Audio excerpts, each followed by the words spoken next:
Tapke afio ai o tua mas mafi ko hau o tai riwa ko tu yo taimi moi tani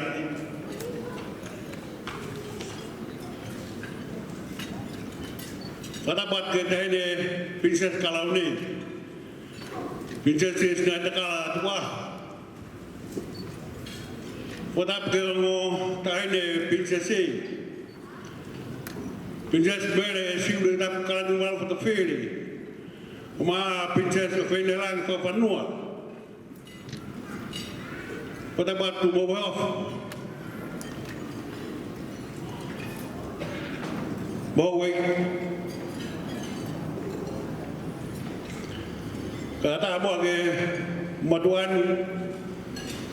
ke fa ya fra hawa. O fa fonga ai family fa ai ka Moana imu ke fa ai ka wa ka bafus ama angai to lao tu mai be fa na mari ke fa ka to fa tu ia e honi o fa da tau ke tau pu la ma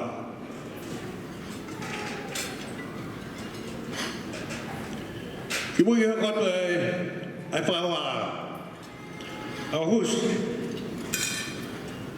abakyo ngai to lau o ko fu amaro la ya ia ya feita ulalo aka tahi ne princessi ka Maumea mai hon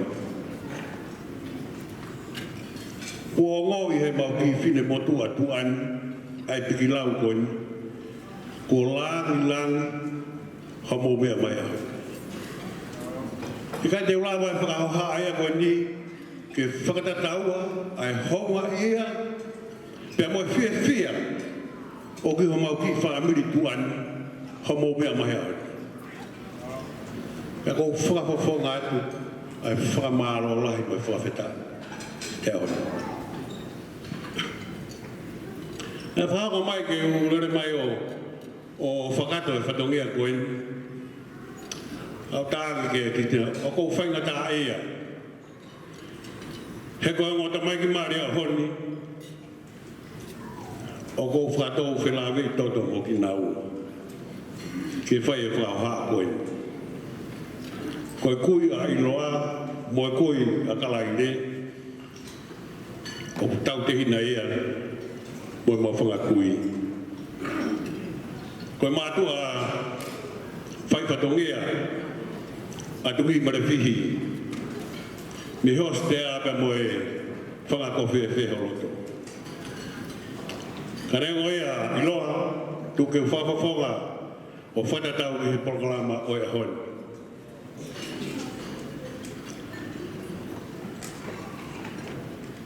Ko Whai ai tiu ai kifin motua koen pe mahino na tupo ka pehe to whare na whakatoka e lo tu pe whai be ai ne whanonga o mau hono hoa o whaanga koen he ahonu ka koe whai whikau whamaro lahi O ku whai pe ona whakawae, ona whamiri, i e lotu. Ke whai e na whanonga.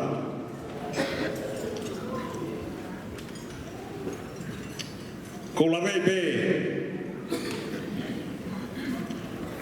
a ki whit motuan. Hangai koe whakahua, a hangai toke lau. Pea mo whit moe hala.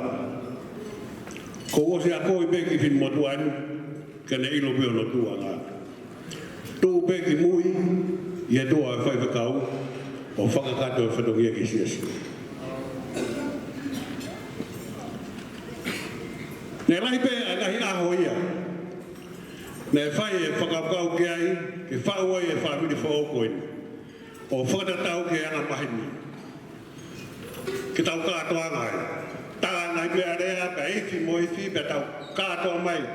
O tau mārari. Ana e whiri pē. A o whau whamiri whaokoin. Ke whai pē aho eiki. Ke kei whetuku tuku ai mea kotoa pē. Ai langi, pe mo gloria, o awa ke o tua mafi. Ke whai ai whakatoka hana whamiri. Kou whamarolahi atu, ke neki paiten marolo, ka maa e kau whaifkau, ke whatangi e mamafa, ko lawa hea honi, o whau e whamiri whaokoi.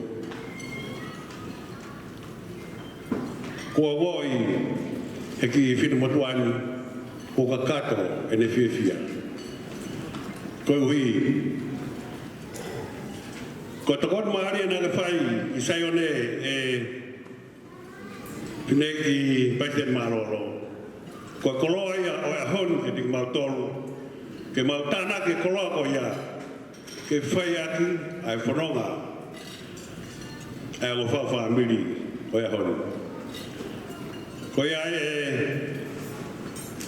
whamarola hen ki e whoki Moana.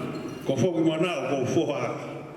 Malo au pito ho whiri o kuila mutu. Ko ki whimatua maulano koe ni. Ke ne hoko o hoa o whaana. Ko whamarola hen ke te koe. Ko tāpua kia ke te ki mautoro. Hange ko whakahoa ko whai. Whaosea ke whakahoa. O ko kei whia pē, kau taine princess, ho Maumea mai ahoni. O Hokokilangi, ai ki whinu matua toa ko eni, me family toa ko eni.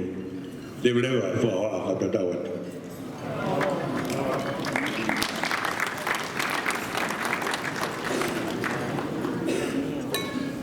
Malo pito, malo kia tu Hokokilangi, e rea mawhana, e tawhaki ai whae a whiwhine bari.